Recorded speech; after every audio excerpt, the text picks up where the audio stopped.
నమస్తే welcome to special focus. Palnadu జిల్లాలో ఉద్రిక్త పరిస్థితులు కొనసాగుతున్నాయి. ఎన్నికల సందర్భంగా చెలరేగిన ఘర్షణలతో పల్నాడు జిల్లాలోని అనేక గ్రామాలు బిక్కుబిక్కుమంటున్నాయి. ముఖ్యంగా సత్తెనపల్లి, గురజాల, పెదకూరపాడు, నర్సరావుపేట, మాచర్ల లాంటి నియోజకవర్గాల్లో ఘర్షణలు తారస్థాయికి చేరుకున్నాయి. రాళ్లు, కర్రలు, ఇనుప రాడ్లతో దాడులు జరగడంతో గ్రామాలు అట్టుడికాయి. ఏ గ్రామం చూసినా సరే బిక్కుబిక్కుమంటూ కాలం గడుపుతున్న పరిస్థితి కనిపిస్తోంది. గొడవలు మళ్లీ జరగకుండా పోలీసులు 144 సెక్షన్ విధించారు. పోలింగ్ ముగిసి 2 రోజులు గడిచినా దాడులు మాత్రం ఆగలేదు. పలు నియోజకవర్గాల్లో ఉద్రిక్తతలు చల్లారలేదు. టీడీపీ, వైసీపీ మధ్య ఘర్షణలు చోటు చేసుకున్నాయి. పల్లెలు, పట్టణాలు అన్న తేడా లేకుండా వైసీపీ, టీడీపీ కార్యకర్తలు కొట్టుకుంటున్నారు. పల్నాడు జిల్లాతో పాటు చంద్రగిరి, తాడిపత్రి నియోజకవర్గాల్లో పరిస్థితి నివురుగప్పిన నిప్పులా ఉంది. పల్నాడు జిల్లా పౌరుషాలతో అట్టుడుకుతోంది. పోలింగ్ ముందు, తర్వాత కూడా పలు చోట్ల గొడవలు జరిగాయి. ఆ నియోజకవర్గాల్లో ఎప్పుడు ఏం జరుగుతుందో తెలియని పరిస్థితులు నెలకొన్నాయి. గొడవలు జరిగిన ప్రాంతాల్లో 144 సెక్షన్ అమలవుతోంది. అదనపు బలగాలు సమస్యాత్మక ప్రాంతాల్లో మోహరించాయి. పోలింగ్ రోజు విభేదాలు కామన్. ఆవేశాలతో ఇరు పార్టీల కార్యకర్తలు గొడవలు పడటం, పోలీసుల జోక్యంతో సద్దుమణగడం సాధారణం. కానీ పోలింగ్ తర్వాత ఏపీలో పలు ప్రాంతాల్లో కొట్లాటలు కాకరేపుతున్నాయి. వైసీపీ, టీడీపీ కార్యకర్తలు రాళ్లు రువ్వుకున్నారు. రక్తం కారేలా కొట్టుకున్నారు. పోలింగ్ ముగిశాక కూడా దాడులు ఎందుకు జరుగుతున్నాయి? పోలీసులు ఏం చేస్తున్నారు? దాడులకు అసలు కారణాలేంటి? 2 పార్టీల నేతలు ఓడిపోతామన్న భయంతో దాడులు చేస్తున్నారా? గెలుస్తామన్న ఉత్సాహంతో దాడులకు దిగుతున్నారా అనేది హాట్ టాపిక్ గా మారింది. గెలుపుపై ఎవరికి వారే ధీమా వ్యక్తం చేస్తున్న నేతలు, కార్యకర్తల్ని మాత్రం కంట్రోల్ చేయలేకపోతున్నారు. పోలింగ్ ముగిసినప్పటికీ ఆ వేడి మాత్రం చల్లారడం లేదు. సోమవారం మధ్యాహ్నం వరకు ప్రశాంతంగా సాగిన పోలింగ్ సాయంత్రం అయ్యేసరికి పలుచోట్ల ఉద్రిక్తతలకు దారితీసింది. పల్నాడు జిల్లాతో పాటు చంద్రగిరి, తాడిపత్రి ప్రాంతాల్లో హైటెన్షన్ వాతావరణం కొనసాగింది. పల్నాడు జిల్లా కొత్త గణేశునిపాడులో మంగళవారం ఉద్రిక్తతలు కొనసాగాయి. కొత్త గణేశునిపాడులో సాయంత్రం టీడీపీ, వైసీపీ వర్గాలు 2 గ్రూపులుగా విడిపోయి నాటు బాంబులతో దాడి చేసుకున్నాయి. అర్ధరాత్రి వరకు ఈ గొడవలు కొనసాగాయి. పోలీసులు ఇరు వర్గాలను చెదరగొట్టినప్పటికీ కొత్త గణేశుడిపాడులో హైటెన్షన్ వాతావరణం నెలకొంది. పిల్లలతో సహా గుడిలో తలదాచుకున్నారు మహిళలు. పల్నాడు జిల్లాలో టెన్షన్ వాతావరణం కొనసాగుతోంది. పోలింగ్ అనంతరం అల్లర్లు చెలరేగడంతో పోలీసులు 144 సెక్షన్ విధించారు. కారంపొడి, కొత్త గణేశునిపాడులో హింసాత్మక ఘటనలు జరగడంతో భారీగా బలగాలను మోహరించాయి. జిల్లాలోని మాచర్ల, గురజాల, నర్సారావుపేట, సత్తెనపల్లి, వినుకొండ, పెదకూరపాడు నియోజకవర్గాలపై ఉన్నతాధికారులు దృష్టి సారించారు. గురజాల ఎమ్మెల్యే కాసు మహేష్ రెడ్డి, నర్సారావుపేటలో ఎమ్మెల్యే గోపిరెడ్డి శ్రీనివాసరెడ్డి, మాచర్లలో పిన్నెల్లి రామకృష్ణారెడ్డి, ఆయన సోదరుడు వెంకట్రామిరెడ్డి హౌస్ అరెస్ట్ అయ్యారు. మొత్తం 19 కంపెనీల బలగాలు భద్రత నిర్వర్తిస్తున్నాయి. Guntur range DIG Sarvashreshtha Tripathi, SP Bindumadhav మాచర్లలో మకాం వేసి శాంతి భద్రతలను పర్యవేక్షిస్తున్నారు. అడుగడుగునా పోలీసులు మోహరించారు. 144 సెక్షన్ అమలులో ఉందని, 3 కన్నా ఎక్కువ మంది గుమ్మిగూడవద్దని ఎస్పీ బిందుమాధవ్ హెచ్చరించారు. ఎంపీ లావు శ్రీకృష్ణదేవరాయలు పోలీసుల ప్రోద్బలంతోనే మాచర్ల నియోజకవర్గంలోని 4 గ్రామాల్లో గొడవలు జరిగాయని వైసీపీ ఎమ్మెల్యే పిన్నెల్లి రామకృష్ణారెడ్డి ఆరోపించారు. కారంపుడిలో ఎస్సీ సామాజిక వర్గానికి చెందిన 2 ఇళ్లను ధ్వంసం చేశారని, తాను పరామర్శించేందుకు వెళితే అడ్డుకున్నారని అన్నారు. మాచర్ల నియోజకవర్గంలోని ఆ 4 గ్రామాల్లో వైసీపీ దాడులను ప్రోత్సహించలేదన్నారు పిన్నెల్లి. పోలింగ్ రోజు నుంచి జరిగిన హింసాత్మక ఘటనలపై ఈసీకి ఫిర్యాదు చేశామన్నారు. మళ్లీ అధికారంలోకి రాగానే స్పెషల్ ఎంక్వైరీ వేసి దాడికి బాధ్యులైన వారిని గుర్తించి చర్యలు తీసుకుంటామన్నారు. ఈ 4 గ్రామాల్లో మా ఏజెంట్లను టీడీపీ నేతలు కొట్టారని, బూత్లలో రిగ్గింగ్కు పాల్పడ్డారని పిన్నెల్లి రామకృష్ణారెడ్డి ఆరోపించారు. తమపై తప్పుడు కేసులు పెట్టేందుకు ప్రయత్నిస్తున్నారని, గొడవలపై ఇప్పటికే ఈసీకి ఫిర్యాదు చేశామన్నారు. నిజంగానే అక్కడ వాళ్ళ గ్రామాలు 4 గ్రామాలు ఏదైతే మాకు సంబంధించిన ఎస్సీ, ఎస్టీ, బీసీ మైనారిటీలు ఎవరైతే ఉన్నారో వాళ్ళను బూతులోంచి లాగి కొట్టి 1 సైడ్గా రిగ్గింగ్ చేసుకుంటే, నిజంగా మేము చేయాలనుకుంటే మేము ఇంకొక విలేజ్ పోయి మేము చేయొచ్చు కదా. ఏదైతే ఎలక్షన్ రోజు నుంచి ఇప్పటిదాకా జరిగిన సంఘటనలన్నీ కూడా ఒకటి ఎలక్షన్ కమిషన్ కూడా ఆల్రెడీ మేము ఫిర్యాదు పంపించడం జరిగింది. పోలింగ్ రోజు, ఆ తర్వాత అనేక చోట్ల హింసాత్మక ఘటనలు జరిగాయన్నారు మంత్రి అంబటి రాంబాబు. ఎన్నికలైపోయిన తర్వాత ఎందుకు అరెస్టులు చేస్తున్నారని ప్రశ్నించారు. రాష్ట్రంలో దురదృష్టకరమైన పరిణామాలు ఉన్నాయన్నారు అంబటి. అనేక హింసాత్మకమైన సంఘటనలు జరిగాయి. ఆ రోజు జరిగాయి, నిన్న జరిగాయి. మా పల్నాడులో ఫైర్ ఓపెన్ చేశారు నిన్న. పోలింగ్ అయిపోయిన తర్వాత జరిగినటువంటి రోజున మళ్ళీ ఇవాళ అరెస్టులు చేస్తున్నారు. చాలా చిత్రంగా అనిపించింది నాకు. ఇవాళ కొంతమంది నాయకుల్ని అరెస్ట్ చేస్తున్నారు. ఎందుకంటే ప్రివెన్షన్ అంట, అంటే నేరాలు జరగకోకుండా ఆపటం కోసం. అది పెళ్ళంతా అయిపోయిన తర్వాత బాధ్యాలు మోయించినట్టుగా ఎన్నికల సమయం అయిపోయింది, వైలెన్స్ తగ్గాలనేటువంటి ప్రయత్నంలో ఉంది వాతావరణం. ఇవాళ అరెస్టులు చేసేటటువంటి ప్రయత్నం చేస్తున్నారు, ఇవాళ యాక్షన్ చేస్తున్నారు. మొన్నటిదాకానేమో కొల్యూషన్, ఇవాళ యాక్షన్. ఈ విధంగా చేస్తున్నారు. చాలా దురదృష్టకరమైనటువంటి పరిణామాలు ఇవాళ ఆంధ్ర రాష్ట్రంలో చోటు చేసుకుంటారు. పల్నాడు జిల్లాలో పోలింగ్ రోజు ఆ తర్వాత అవాంఛనీయ ఘటనలు జరిగాయన్నారు ఎస్పీ బిందు మాధవ్. గొడవలను అరికట్టేందుకు పటిష్ట చర్యలు తీసుకున్నామన్న ఆయన పల్నాడు వ్యాప్తంగా 144 సెక్షన్ అమల్లో ఉందన్నారు. ప్రశాంత వాతావరణం వచ్చే వరకు పోలీస్ పహారా ఉంటుందని స్పష్టం చేశారు. శాంతి భద్రతలకు భంగం కలిగించే వారిపై కేసులు పెడతామని హెచ్చరికలు జారీ చేశారు. పోలింగ్ జరిగిన రోజున అట్లానే పోలింగ్ తర్వాత రోజులు కొన్ని సంఘటనలు జరగడం జరిగింది. ఈ సంఘటనలన్నింటిలోనూ గట్టిగా చర్యలు తీసుకున్నాము. ప్రతి చోట ఎక్కడైతే ఇన్సిడెంట్ జరగడానికి అవకాశం ఉందో అవాంఛనీయ సంఘటనలు చోటు చేసుకోవడం జరిగింది. వీటన్నిటిలోనూ కేసెస్ రిజిస్టర్ చేశాం. అట్లనే ఇటువంటి సంఘటనలు పునరావృతం కాకుండా అన్ని చోట్ల తగు చర్యలు తీసుకోవడం జరిగింది. అటు ఎన్టీఆర్ జిల్లా మచిలీపట్నంలోని బలరాంపేటలో ఘర్షణ జరిగింది. టీడీపీ వైసీపీ కార్యకర్తలు కవ్వింపు చర్యలకు దిగారు. బీరు సీసాలు, రాళ్లు, కర్రలతో దాడికి ప్రయత్నించారు. పోలింగ్ సమయంలో బూత్ ఏజెంట్ల మధ్య వివాదం జరిగింది. ఆ వివాదం మళ్లీ రాజుకోవడంతో ఉదయం ఇరు వర్గాలు దాడులు చేసుకున్నాయి. ఎలాంటి అవాంఛనీయ సంఘటనలు జరగకుండా పోలీసులు మోహరించారు. బలరాంపేటలో స్పెషల్ ఫోర్స్ సిబ్బందితో పోలీసులు పికెటింగ్ ఏర్పాటు చేశారు. మరోవైపు పల్నాడు, చంద్రగిరి సహా పలు హింసాత్మక ఘటనలపై ఎన్నికల సంఘం ఆగ్రహం వ్యక్తం చేసింది. ఎన్నికల రోజు ఆ తర్వాత జరిగిన హింసాత్మక ఘటనలకు సంబంధించి వివరణ ఇవ్వాలని సీఎస్ జవహర్ రెడ్డి డీజీపీ హరీష్ కుమార్ గుప్తాలను ఆదేశించింది. ఈ ఘటనలపై వ్యక్తిగతంగా హాజరై వివరణ ఇవ్వాలని ఈసీ సమన్లు జారీ చేసింది.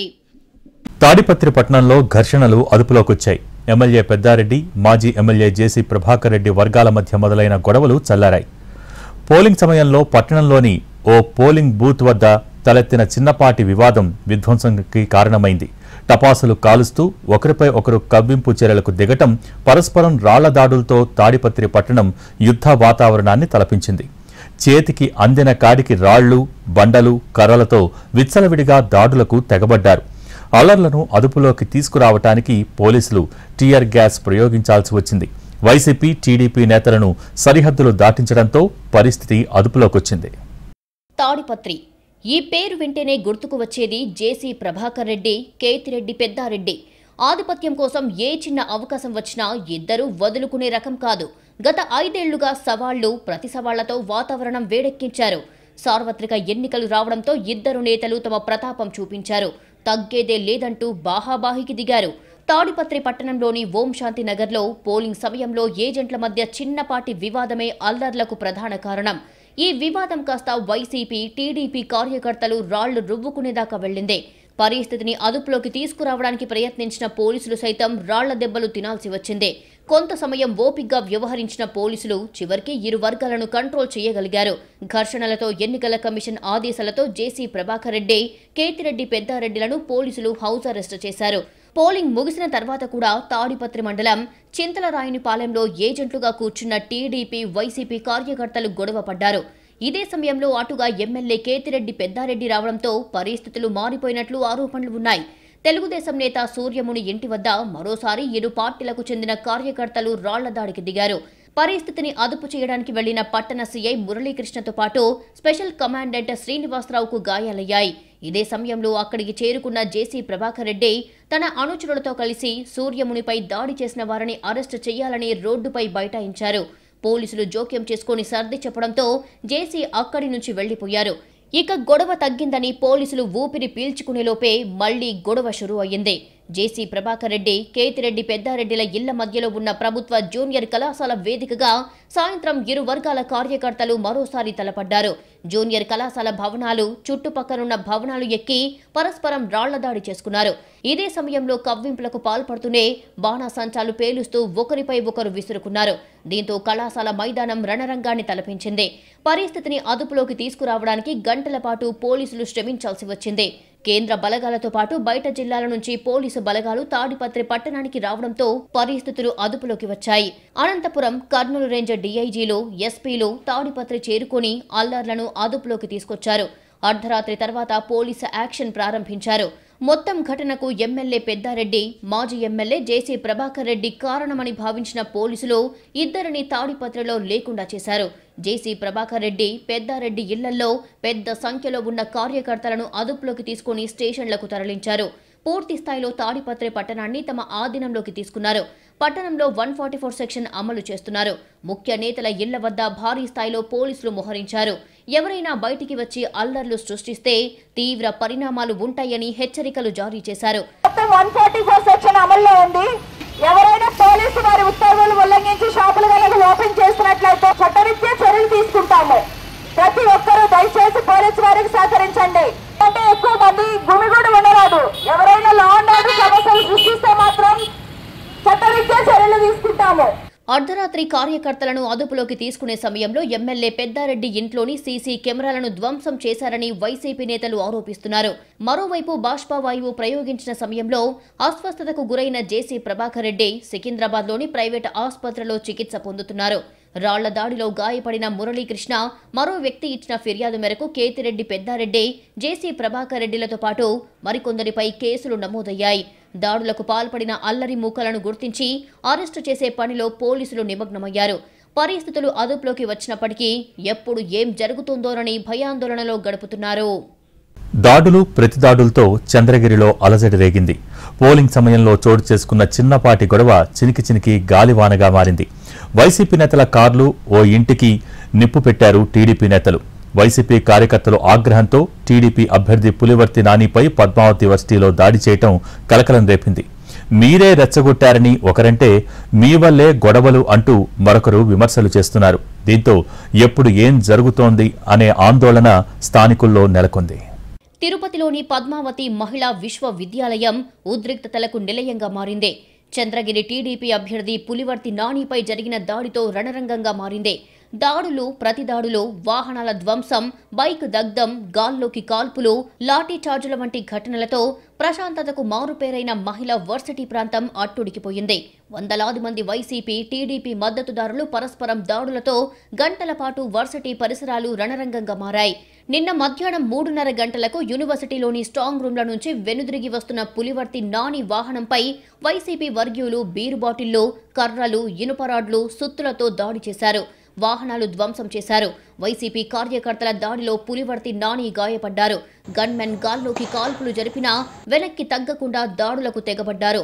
వైసీపీ కార్యకర్తల దాడిలో నాని, గన్మెన్ ధరణి తీవ్రంగా గాయపడ్డారు. ఓ వైసీపీ కార్యకర్త కాళ్లపై కాల్చడంతో వైసీపీ నేతలు అక్కడి నుంచి పారిపోయారు. వైసీపీ నేతల దాడి నుంచి తేరుకున్న టీడీపీ మద్దతుదారులు నానిని తీసుకుని వర్సిటీ బయటికి వచ్చి రోడ్డుపై బైఠాయించారు. అరగంట పాటు ధర్నా నిర్వహించిన తర్వాత పులివర్తి నానిని స్విమ్స్కు తరలించారు. పెద్ద సంఖ్యలో మహిళా వర్సిటీలోకి చేరుకున్న టీడీపీ శ్రేణులు రాళ్లు, ఇనుపరాడ్లతో ప్రతిదాడికి దిగారు. వైసీపీ వర్గీయులకు చెందిన కారును ధ్వంసం చేశారు. ఆవరణలో ఆందోళనకు దిగారు. అలిపిరి సీఐ రామచంద్రారెడ్డి వాహనంతో లోపలికి రావడంతో వాహనాన్ని చుట్టుముట్టి పోలీసుల వైఫల్యంపై తీవ్రస్థాయిలో ధ్వజమెత్తారు. సీఐ వాహనం దిగి దూరంగా వెళ్లడంతో ఆ వాహనాన్ని ధ్వంసం చేశారు. చంద్రగిరి వ్యాప్తంగా భారీ సంఖ్యలో టీడీపీ మద్దతుదారులు వర్సిటీలోకి దూసుకొచ్చారు. పోలీస్ తీరును నిరసిస్తూ వర్సిటీ ఎదుట ఆందోళనకు దిగారు. ఇద్దరు ఏఎస్పీలు, డీఎస్పీలు ఘటనా స్థలానికి చేరుకున్నారు. ప్రత్యేక బలగాలు రబ్బర్ బుల్లెట్లతో గాల్లోకి కాల్పులు జరిపారు. పోలీసులు లాఠీ చార్జ్ చేసి టీడీపీ క్యాడర్ను చెదరగొట్టేందుకు ప్రయత్నించారు. అదే సమయంలో అటువైపు బైక్పై వచ్చిన యువకుడిని ఆందోళనకారులు చితకబాదారు. బైక్ను తగలబెట్టారు. ప్రత్యేక బలగాలు ఆందోళనకు దిగిన టీడీపీ వర్గీయులను చెదరగొట్టారు. లాఠీ చార్జిలో 10 మంది గాయపడ్డారు. సోమవారం పోలింగ్ సందర్భంగా చంద్రగిరి నియోజకవర్గ పరిధిలోని బ్రాహ్మణ కాలువ, పులివర్తివారిపల్లి, రామిరెడ్డిపల్లి, కూచువారిపల్లి గ్రామాల్లో ఉద్రిక్త పరిస్థితులు నెలకొన్నాయి. రామచంద్రాపురం మండలం బ్రాహ్మణ కాలువలో బీఎస్ఎఫ్ జవాన్ గాల్లోకి కాల్పులు జరిపేదాకా పరిస్థితి వెళ్లింది. టీడీపీ అభ్యర్థి పులివర్తి నాని స్వగ్రామమైన పాకాల మండలం పులివర్తివారిపల్లిలో వైసీపీ అభ్యర్థి చెవిరెడ్డి మోహిత్ను టీడీపీ వర్గీయులు అడ్డుకున్నారు. చంద్రగిరి మండలం రామిరెడ్డిపల్లిలో టీడీపీ వర్గీయులపై దాడులు జరిగాయి. పక్కనే ఉన్న కూచువారిపల్లికి వెళ్లిన చెవిరెడ్డి మోహిత్, అతని సోదరుడు హర్షిత్ రెడ్డి అనుచరులను టీడీపీ వర్గీయులు నిర్బంధించారు. దీంతో తీవ్ర ఉద్రిక్తత నెలకొంది. పోలీసులు అతి కష్టం మీద వారిద్దరిని గ్రామం నుంచి బయటికి పంపినా వారి అనుచరులు ఇద్దరు గ్రామంలోనే చిక్కుకుపోయారు. వారిని గ్రామస్తులు నిర్బంధించి దాడి చేసినట్టు వైసీపీ నేతలు ఆరోపిస్తున్నారు. అలాగే మోహిత అనుచరులకు చెందిన 2 కార్లను తగలబెట్టారు. వైసీపీ సర్పంచ్ ఇంటిని సైతం తగలబెట్టారు. మరోవైపు చెవిరెడ్డి స్వగ్రామమైన తుమ్మలగుంటలో టీడీపీ నేత దొడ్ల కరుణాకర్ రెడ్డిపై దాడికి యత్నం జరిగింది. వరుస ఘటనలతో నియోజకవర్గ వ్యాప్తంగా టీడీపీ, వైసీపీ వర్గాలు ఢీ అంటే ఢీ అంటున్నాయి. వైసీపీ, టీడీపీ అభ్యర్థుల కదలికలను, ఎత్తుగడలను కూడా పోలీసు అధికారులు అంచనా వేయడంలో విఫలమయ్యారన్న విమర్శలు వస్తున్నాయి. దాడులు, ప్రతిదాడులు జరిగే అవకాశం ఉందని తెలిసినా అడ్డుకునే ప్రయత్నం చెయ్యలేదన్న ఆరోపణలు ఉన్నాయి. 2 పార్టీల సామాజిక మాధ్యమాల మీద కన్నేసి వారి కదలికల సమాచారం షాడో పార్టీల ద్వారా ఎప్పటికప్పుడు తెలుసుకుంటే ఇలాంటి ఘటనలు జరిగేవి కాదన్న అభిప్రాయం వ్యక్తమవుతోంది. మహిళా వర్సిటీ ఆవరణలో నానిపై దాడి జరిగిన వెంటనే ఆయన సతీమణి సుధారెడ్డి సామాజిక మాధ్యమాల్లో పోస్టులు పెట్టారు. అటు పోలీసులకు, ఇటు టీడీపీ శ్రేణులు యూనివర్సిటీకి వెంటనే రావాలని పిలుపునిచ్చారు. చంద్రగిరి నియోజకవర్గంలో ఎక్కడెక్కడో ఉన్న టీడీపీ కార్యకర్తలు 100 మంది అరగంటలో మహిళా వర్సిటీకి చేరుకున్నా పోలీసు బలగాలు మాత్రం సకాలంలో రాలేదు. ఈ కారణంగా 500-600 మంది టీడీపీ మద్దతుదారులు వర్సిటీ ఆవరణలోకి ప్రవేశించి ప్రతిదాడులకు పాల్పడ్డారు. చివరికి పోలీసు వాహనం కూడా వారి దాడిలో ధ్వంసమయ్యింది. దీనికి కూడా పోలీసుల వైఫల్యమే కారణంగా కనిపిస్తోంది. మహిళా వర్సిటీ ఆవరణలోని ఇంజనీరింగ్ విభాగం గదుల్లో ఈవీఎంలను భద్రపరిచే స్ట్రాంగ్ రూమ్లు ఏర్పాటు చేశారు. అక్కడ 3 అంచెల భద్రత కల్పించామని కలెక్టర్, ఎస్పీ స్వయంగా వెల్లడించారు. అయితే 150 మందికి పైగా వర్సిటీ ఆవరణలోకి మారణాయుధాలతో ఎలా వచ్చారు అన్న ప్రశ్నలు వస్తున్నాయి. ఉద్రిక్తతలతో పద్మావతి విశ్వవిద్యాలయం వద్ద 144 సెక్షన్ అమలు చేస్తున్నారు.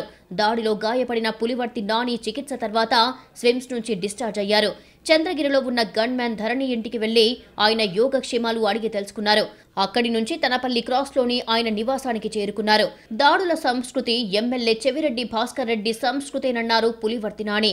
అటు నాని హత్యాయత్నం కేసులో పోలీసులు దర్యాప్తు ముమ్మరం చేశారు. 6 అనుమానితులను రామచంద్రాపురం పోలీసులు అదుపులోకి తీసుకున్నారు. వారిని తిరుపతికి తరలించి రహస్యంగా విచారిస్తున్నారు.